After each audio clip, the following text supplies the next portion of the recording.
Hi friends, good morning. Welcome to ಹನ್ನರ lifestyle YouTube channel. ಹಾಸ್ಪಿಟ್ಲಲ್ಲಿ ಉಳಿದು 4 ದಿನದ ನಂತರ ಇವತ್ತು ಮನೆಗೆ ಬಂದೆ. 5 ದಿನಕ್ಕೆ ಬ್ಲಾಗ್ನ ಸ್ಟಾರ್ಟ್ ಮಾಡಿದ್ದೀನಿ. ಹಾಸ್ಪಿಟ್ಲದ್ದು ಅಲ್ಲಿರುವಂಥದ್ದು ಒಂದು ವಿಡಿಯೋ ಮಾಡಿದ್ದೆ. ಸೊ ಇವಾಗಷ್ಟೇ ಎಡಿಟಿಂಗ್ ಎಲ್ಲ ಮುಗಿಸಿದೆ. ದೇವಸ್ಥಾನದಲ್ಲಿ ಬಂದು ಕೂತಿ, ದೇವಸ್ಥಾನಕ್ಕೆ ಬರ್ತೇನೂ ಕೂಡ ಸುಮಾರು ದಿನ ಆಗಿತ್ತು. ಹಂಗಾಗಿ ಇಲ್ಲಿ ಬಂದು ಕೂತ್ಕೊಂಡು ಈಗ ಎಡಿಟಿಂಗ್ ಎಲ್ಲ ಮಾಡಿಟ್ಟಿದ್ದೀನಿ. ಸೊ ನಾಳೆ ದಿನ ಅಪ್ಲೋಡ್ ಮಾಡ್ತೀನಿ. ಹಾಗೆ ದೊಡ್ಡಮ್ಮ ಕೂಡ ನಮ್ಮ ಮನೆಗೆ ಬಂದಿದ್ದಾರೆ. ಹಾಗಾಗಿ ಮನೆ ಕಳಿಸ್ಕೊಟ್ರಲ್ಲಿ ಮತ್ತು ಕೆಲಸ ಅದು ಇದೆಲ್ಲ ಮಾಡ್ಕೊಂಡು ಮತ್ತಿಷ್ಟು ಹುಷಾರು ತಪ್ಪೋದು ಯಾರಿಗೆ ಬೇಕು, ಹತ್ತು ಹೋಗಲ್ಲ ಹಾಸ್ಪಿಟ್ಲದ್ದು ಉಳಿದು ಯಾರಿಗೂ ಬೇಡ ಹೇಳಿ ನಮ್ಮ ಮನೆಯಲ್ಲೇನೆ ದೊಡ್ಡಮ್ಮ ಇದ್ದಾರೆ. ಆರಾಮಾಗಿದೆ, ಸುಧಾರಿಸಿದ್ದಾರೆ. ಇನ್ನು ಸ್ವಲ್ಪ ಸುಸ್ತು ಹಂಗೆಲ್ಲ ಇದೆ. ಅದೆಲ್ಲ ಸ್ವಲ್ಪ ಈಗ ಮನೆ ಊಟ ಮನೆ ವಾತಾವರಣಕ್ಕೆಲ್ಲ ಅದು ಹೊಂದಾಣಿಕೆ ಆದ ನಂತರ ತನ್ನಷ್ಟಕ್ಕೇ ಸರಿ ಐತ್ರೆ. ಅದಕ್ಕೆಲ್ಲ ಮತ್ತು ಔಷಧಿ ಇದನ್ನೆಲ್ಲ ಬೇಕಾಗೋದಿಲ್ಲ. ಮನೆ ಮತ್ತು ಮನೆ ವಾತಾವರಣವೇ ಒಂದು ದೊಡ್ಡ ಔಷಧಿ ಆಗಿರ್ತದೆ. ಹಾಗಾಗಿ ಔಷಧಿ ಕೂಡ ಉಂಟು. ಇನ್ನು 10 ದಿನ ಬಿಟ್ಟು ಮತ್ತೊಂದು ಸರಿ ಹಾಸ್ಪಿಟ್ಲಲ್ಲಿ ಡಾಕ್ಟ್ರನ್ನು ಮೀಟ್ ಮಾಡೋಕ್ಕೆ ಹೋಗಬೇಕು. ಅವಾಗ ನಾನು ಹೋಗ್ತೀನಿ ಇಲ್ವ ಅಂತೆಲ್ಲ ಗೊತ್ತಿಲ್ಲ. ಸೊ ಅಣ್ಣ ಹೀಗೆ ಯಾರಿಗೂ ಹೋಗ್ಬೋದು ಅಥವಾ ನಾನು ಕೂಡ ಹೋಗ್ಬೋದು, ಗೊತ್ತಿಲ್ಲ. ಒಂದು ಈಗ ಆರಾಮಾಗಿದೆ, ತೊಂದರೆ ಇಲ್ಲ. ಹಾಗೆಯೇ ಯಾರು ಕೂಡ ಅಷ್ಟೇ, ಈಗ ಸ್ವಲ್ಪ ಏನಾದರೂ ಆರಾಮಿಲ್ಲ ಅಂತಂದರೆ ಸೀರಿಯಸ್ಸಿಗೆ ಹೋಗೋದಕ್ಕಿಂತ ಮುಂಚೆನೇ ಟ್ರೀಟ್ಮೆಂಟನ್ನು ತಗೊಳ್ಬಿಡಿ ಆಯಿತಾ. ಸೀರಿಯಸ್ಗೆ ಹೋಗಿದ ನಂತರ ಎಷ್ಟೆಷ್ಟೋ ಹಣ ಖರ್ಚಾಗಿಬಿಡ್ತದೆ. ಈಗ ನಮ್ಮ ದೊಡ್ಡಮ್ಮನ ಕಂಡೀಷನ್ ಕೂಡ ಹಾಗೆ. ವಾರ 15 ದಿನ ಹೀಗಿನ ಇರಬೇಕಿದ್ರೇ ಶುರು ಆದದ್ದು. ಮೈ ಮೇಲೆ ತೆಗ್ದಿಂದ ಆಯಿತಾ, ಕಡಿಮೆ ಆಯ್ತದೆ, ಇವತ್ತು ಕಡಿಮೆ ಆಯ್ತದೆ, ನಾಳೆ ಕಡಿಮೆ ಆಯ್ತದೆ ಅಂಥೇಳಿ ಈಗ ಸಣ್ಣ ಸಣ್ಣ ಏನು ಕ್ಲಿನಿಕೆಲ್ಲ ಇಟ್ಕೊಂತಾರೆ ನೋಡಿ, ಅವ್ರ ಹತ್ರನೇ ಔಷಧಿ ಎಲ್ಲ ತಗೊಂಡು ಅದೆಲ್ಲ ಒಂಥರ ರಿಯಾಕ್ಷನ್ ಆಗಿ ಈ ಹಂತಕ್ಕೆ ಬಂದಿದ್ದು. ನಮಗೆಲ್ಲ ಗೊತ್ತೇ ಇರಲಿಲ್ಲ, ದೊಡ್ಡಮ್ಮಗೆ ಹುಷಾರಿರಲಿಲ್ಲ ಹೇಳಿ. ಆಮೇಲೆ ಸುಮ್ಮನೆ ಸುದ್ದಿ ಆಯಿತು ನಮ್ಮ ದೊಡ್ಡಮ್ಮಗೆ ಸ್ವಲ್ಪ ಸೀರಿಯಸ್ ಆಗಿದೆ ಹೇಳಿ. ಆಮೇಲೆ ನಾವೆಲ್ಲ ಹೋಗಿ ಕುಂದಾಪುರಲ್ಲಿ ಅಡ್ಮಿಟ್ ಮಾಡಿ ಔಷಧಿ ಎಲ್ಲ ತಗೊಂಡು ಈಗ ಕಡಿಮೆ ಮಾಡಿಸ್ಕೊಂಡು ನಮ್ಮ ಮನೆಗೆ ಕರ್ಕೊಂಡು ಬಂದು ಇಟ್ಕೊಂಡಿದ್ದೀನಿ. ತೊಂದರೆ ಇಲ್ಲ, ಕಡಿಮೆ ಆಗಿದೆ. ಈಗ ರಿಪೋರ್ಟ್ಸ್ ಎಲ್ಲನೂ ನಾರ್ಮಲ್ ಉಂಟು.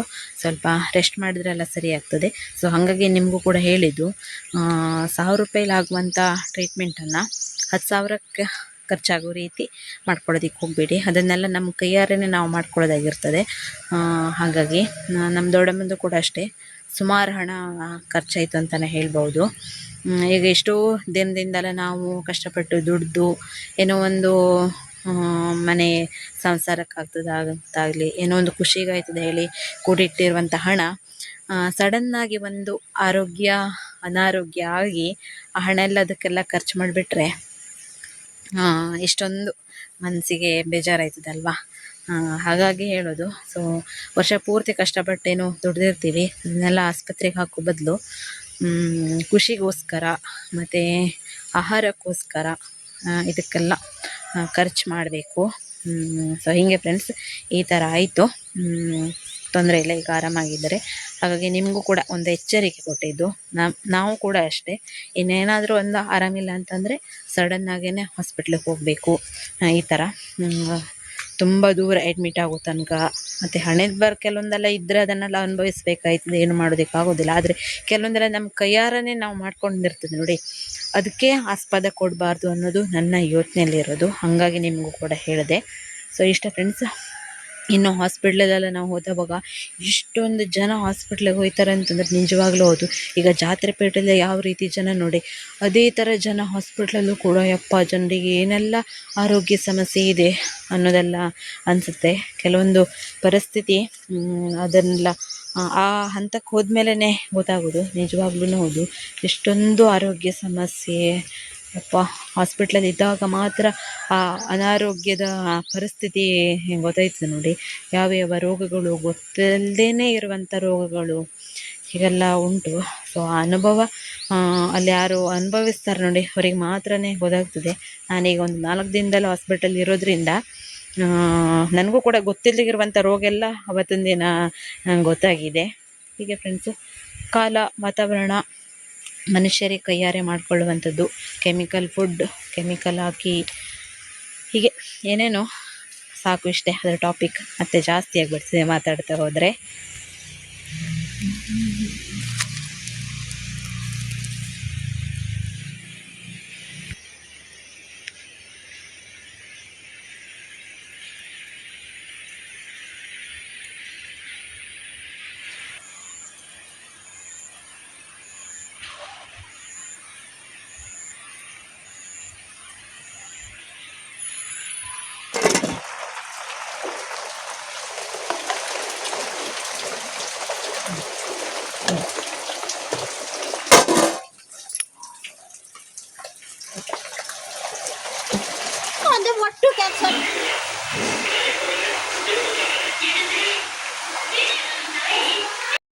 ಆಸ್ಪತ್ರೆಯಿಂದ ನಿನ್ನೆ ಸಂಜೆ ಮನೆಗೆ ಬಂದಾಯಿತು.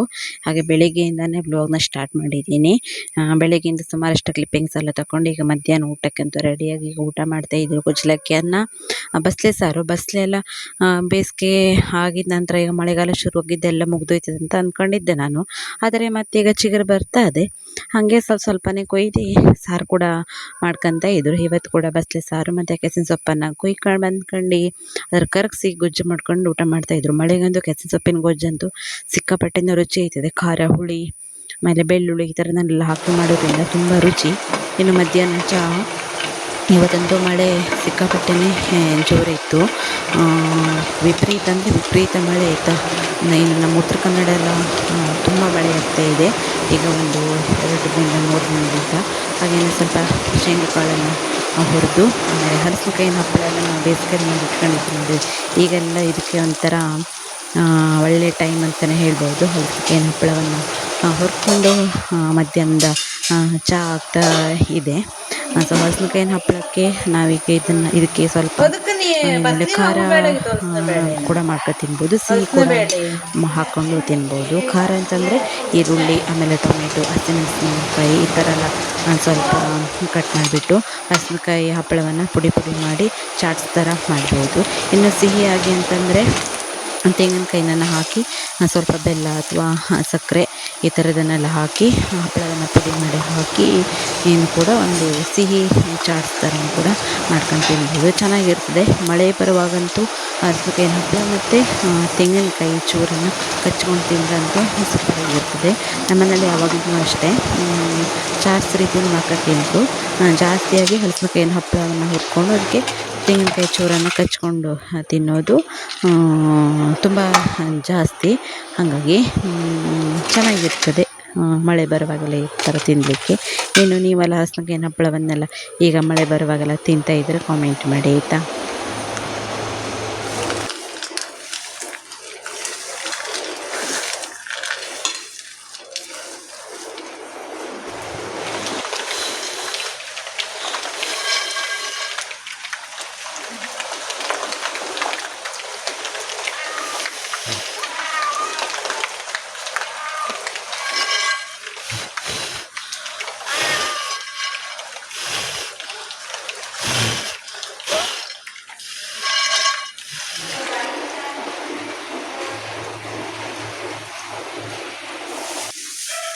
ನೋಡ್ರಿ, ಮಧ್ಯಾಹ್ನ 3 ಗಂಟೆ ಆಯಿತು. ಸಿಂಗಾರಿಗಲ್ಲಿ ಈಗ ಕಚ್ಕೊಟ್ಟು ಎಲ್ಲ ಹುಲ್ಲು ಹಾಕೈತು. ಇವತ್ತು ರಾಶಿ ಮಳೆ, ಹಾಗಾಗಿ ಹಸಿ ಕೊಯ್ಲೇ ಇಲ್ಲ. ನೀರನ್ನು ಹಸಿ ಕೊಯ್ದೆಲ್ಲ ಹಾಕಬಾರ್ದು ಸಿಂಗಾರಿ ಹೋಗಲ್ಲ. ಮತ್ತು ನಮ್ಮನೆ ಸಿಂಗಾರಿ ಕಪ್ಪದು ನೋಡಿ, ಹಾಗಾಗಿ ಒಣ ಹಸಿನೇ ಹಾಕಬೇಕಾಯ್ತದೆ. ಎಣ್ಣೆ ಕೊಯ್ದಿರೋ ಸ್ವಲ್ಪ ಇದೆ ಇಲ್ಲಿ, ಅದನ್ನೇ ಹಾಕಿದ್ರು ಮತ್ತು ಹುಲ್ಲನ್ನೇ ಜಾಸ್ತಿ ಹಾಕಿದ್ರು. ಮಳೆಗಾಲದಲ್ಲಿ ಹಸಿ ಸ್ವಲ್ಪ ಕಡಿಮೆನೇ ಹಾಕಬೇಕಾಯ್ತು, ಇಲ್ಲಾಂತಂದರೆ ಥಂಡಿ ಆಗೋದು, ಜ್ವರ ಬರೋದು ಈ ಥರ ಇರ್ತದೆ ನೀರಿನ ಹಸಿಯನ್ನು ತಿಂದರೆ ಇವರಿಗೆ. ಹಾಗಾಗಿ ಈಗ ಸ್ನಾನ ಎಲ್ಲ ಆಯಿತು ಇವ್ರದ್ದು. ತಾತ ಗೊಬ್ಬರ ಎಲ್ಲ ತೆಗೆದು ಕೊಟ್ಟಿಗೆಯನ್ನು ಚೆಂದ ಮಾಡಿ ತೊಳೆದು ಮತ್ತು ಹೊಸ ದರ್ಕನ್ನೆಲ್ಲ ಹಾಕಿದ್ದಾರೆ ಬೆಚ್ಚಗಿರಲಿಕ್ಕೆ. ರಂಬುಟಾನ್ ಹಣ್ಣಿನ ಗಿಡ 2 ವರ್ಷ ಆಯಿತು, ನನ್ನ ಹತ್ರ ಆಯಿತು, ಇಷ್ಟೇ ಎತ್ತರಕ್ಕಾಗಿದೆ. ಈಗ ಮಳೆಗಾಲದಲ್ಲಿ ನೆಟ್ಟೆ ಒಂದು ಗೊಬ್ಬರ ಎಲ್ಲ ಹಾಕಬೇಕು, ಸ್ವಲ್ಪ ಮಳೆ ಕಡಿಮೆ ಆಗ್ತ ನಂತರ. ಹಾಗೆ ಇದು ಸಿದ್ದು ಹಲಸಾಗಿತ್ತು ನೋಡಿ, ಇದು ಕಡಿಮೆ ಬಂದು ತಿಂದು ಹಂತಕ್ಕಾಗಿದೆ. ಆಮೇಲೆ ಇದು ನೋಡಿ, ನೆಲ್ಲಿಕಾಯಿ ಗಿಡ ಆಗಿತ್ತು. ನಾನು ಕುಂದಾಪುರಕ್ಕೆ ಹೋದಾಗ ಗಾಳಿ ಮಳೆಗೆ ಈ ಥರ ನೋಡ್ದು ಬಿದ್ದುಬಿಟ್ಟಿದೆ. ಮತ್ತೇನು ಮಾಡಲಿಕ್ಕಾಗೋದಿಲ್ಲ. ಈ ವರ್ಷ ನಾನು ಕಾಯಿ ಐತಿದೆ ಅಂತ ಇದ್ದೆ, ಆದರೆ ಆಗಲಿಲ್ಲ, ಮಳೆಗೆ ಮುರಿದೋಗ್ಬಿಟ್ಟಿದೆ.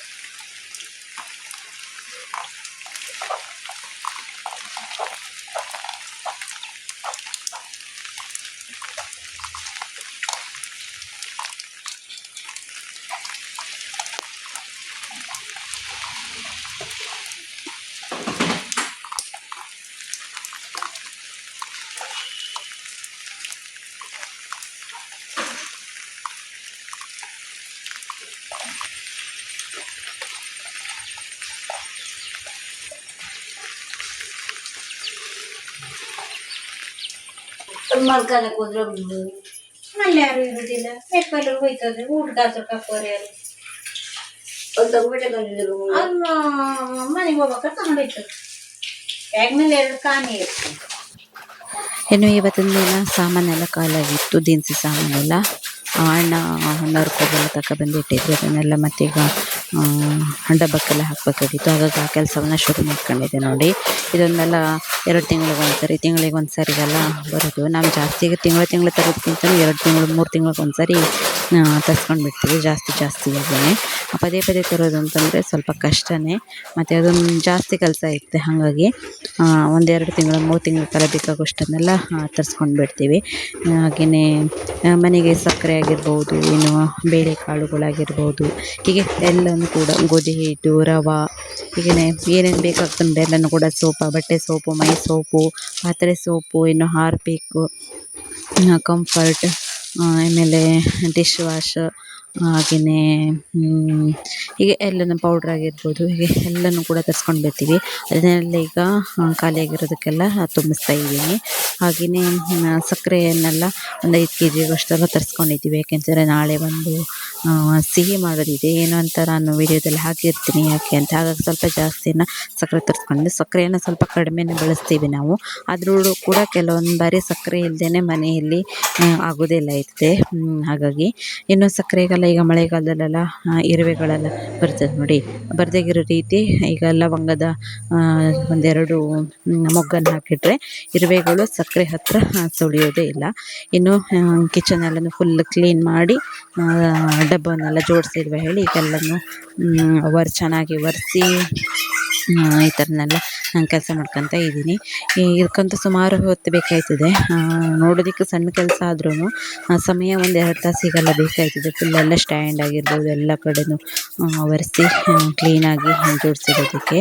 ಹಾಗಾಗಿ ಎಲ್ಲ ಚಲಪಿಲ್ಲಿ ಎಲ್ಲ ಮಾಡಿ ಹರಡ್ಕೊಂಡು ಅಂತೂ ಸುಮಾರು ಹೊತ್ತಿನ ನಂತರ ಅಂತೂ ಕೂಡ ಈ ಕೆಲಸವನ್ನು ಕೂಡ ಸಂಜೆ ನಂತರ ಮುಗಿಸ್ಕೊಂಡೆ.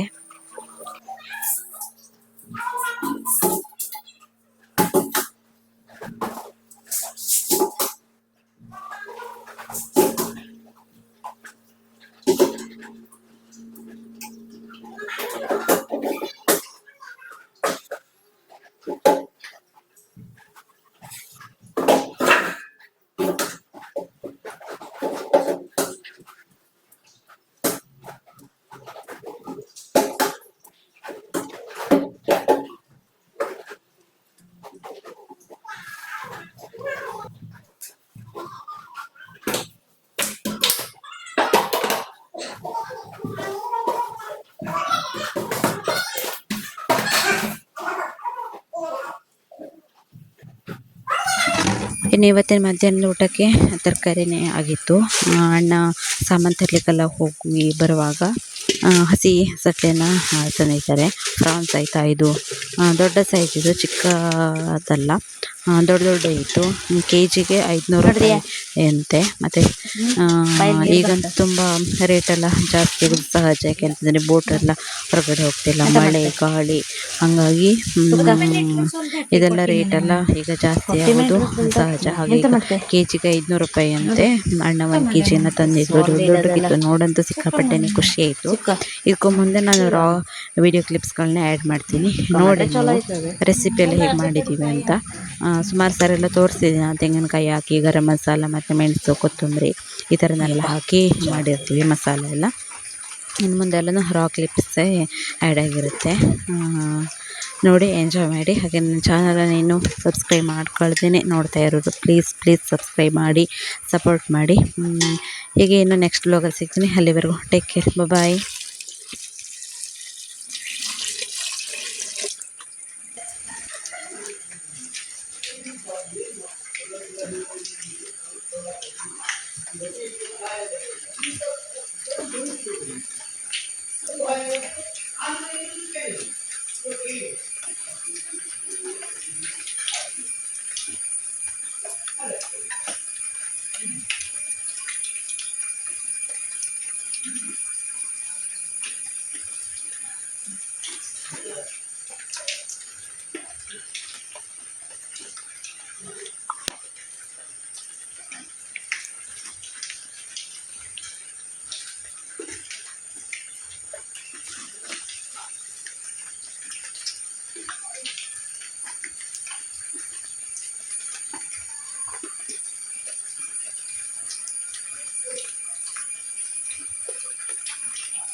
ತುಂಡು ಮಾಡ್ಲಿ ಅಮ್ಮ 3 ಮಾಡ್ತೇಕ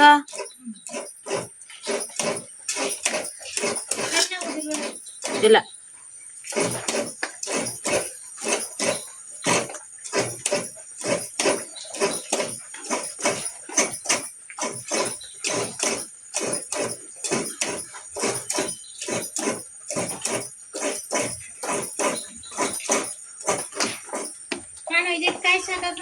ಎಷ್ಟು ಹಾಕದೆ ಒಂದು ಪೂರ್ತಿ ಆಗಲಿಲ್ಲ ಹಾಕು ಕಾಯಿ ತಕಂತದಿ ಎಲ್ಲರಿಗೂ ಒಂದೊಂದು ಬಾಯಿ ಬರ್ಬೇಕಲ್ಲ ಅವರೆಲ್ಲ ಇದ್ರೆ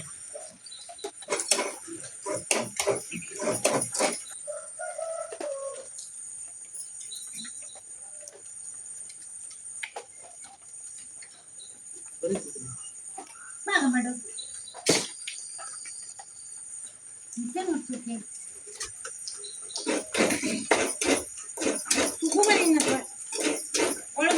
ಮುದ್ದೋಡು ನೀವು ಯಾರಿಗೆ ಮಾತು ಕೊಟ್ಟ ನಿಮಗೆ ಮುದ್ದೋಡು ಬೇಕಂತಿದ್ನಪ್ಪ ನಂಗೆ ಎಲ್ಲಿ ಹೇಳು ಗೊತ್ತಿಲ್ಲ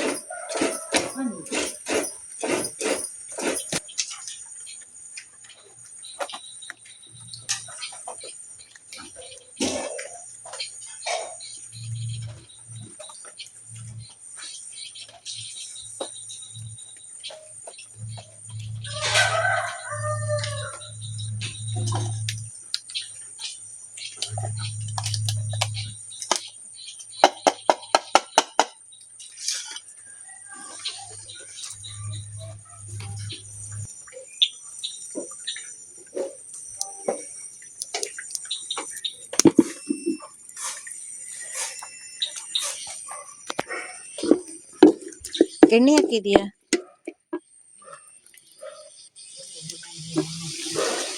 ನೋಡ್ಕೊಬ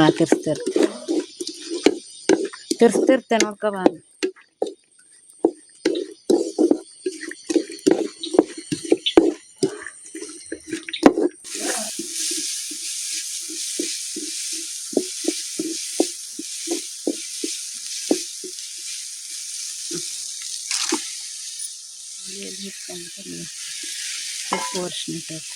ಉಪ್ಪು ಅರಿಶಿನ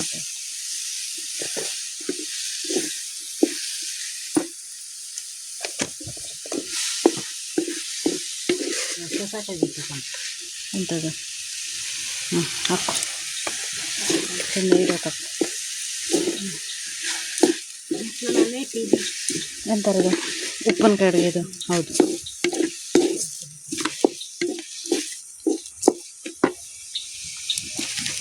ಮಸಾಲೆ ತರೋ ಕಡ್ಡಿಲ್ಲ ನೀನು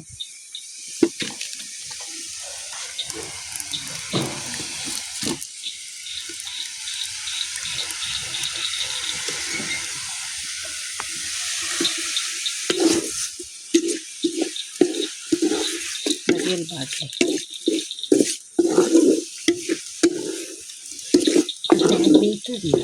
ಅಲ್ವೇ ಬಗೆಯಲ್ಲಿ ಹಸಿ ಒಲೆಯಲ್ಲಿ ಬೇಯ್ತದೆ ಬೇಗ ಮಸಾಲೆ ಸಮೇತ ಬೇಯ್ತದೆ ಸಾಕು ಅಲ್ಲ ಬಗೆಯಲ್ಲಿ ಬೇಯ್ದ ಅಲ್ಲೇ ನೀರು ಹೇಳಿ ನೀರು ಹೇಳ್ತದೆ ಮುಚ್ಚು ತಗೋಬಾರೆ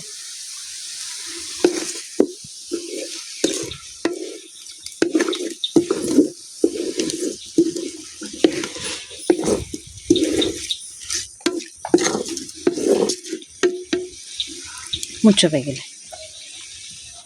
ನೀರು ಹೇಳೋದಿಲ್ಲ ಅದು ನೀರು ಹೇಳ್ತದೆ ನೋಡು ನೀರು ಹಾಕ್ತೇವೆ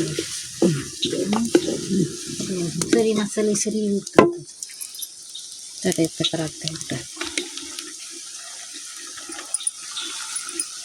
ಕೊತ್ತಂಬರಿ ಸೊಪ್ಪು ನೀ ಚಿಕನ್ ಮಸಾಲೆ ಹಾಕಿದ್ರೆ ನೋಡು ಚಿಕನ್ ಮಸಾಲೆ ಅದೇ ಚಿಕನ್ ಮಸಾಲ ಗರಂ ಮಸಾಲೆ ಹಾಕಿದ್ಯಾ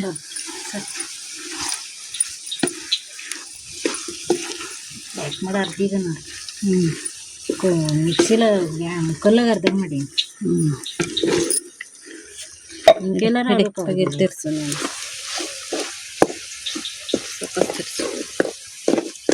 ವಾಪಸ್ ತಿರ್ಸಿ ಕಾಯಿ ಹಾಕತಕ್ಕಂತ ಅಲ್ಲ ದೊಡ್ಡ ದೊಡ್ಡ ಕದಿ ಒಂದು ನೀರ್ತಿನ ಎಂತದ ಮಸಾಲೆ ನೀವು ತೋತಿನ 3 ಕಡ್ಕಾಯಿ ಹಾಕ್ತೀನಿ. ನೀವು ಹೇಳಿದಾರ ಹಾಕು ಹೇಳಿ. ಒಂದು ಮಸಾಲೆ ತಕ್ಕಂಥದ್ದೇ ದೊಡ್ಡ ಪೀಸ್ ಉಬ್ಬುತ್ತದೆ ಅದು ಮತ್ತೆ.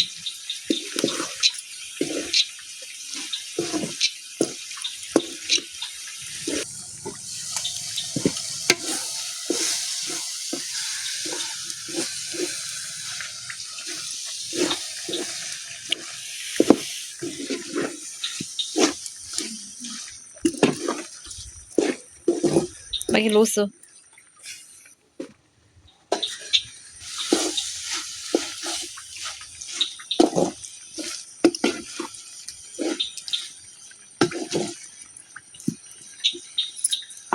ಬೇಗ ಗರಂ ಮಾಡ್ಕೊ ಬಂದು ಮಾಡ್ಕೊ.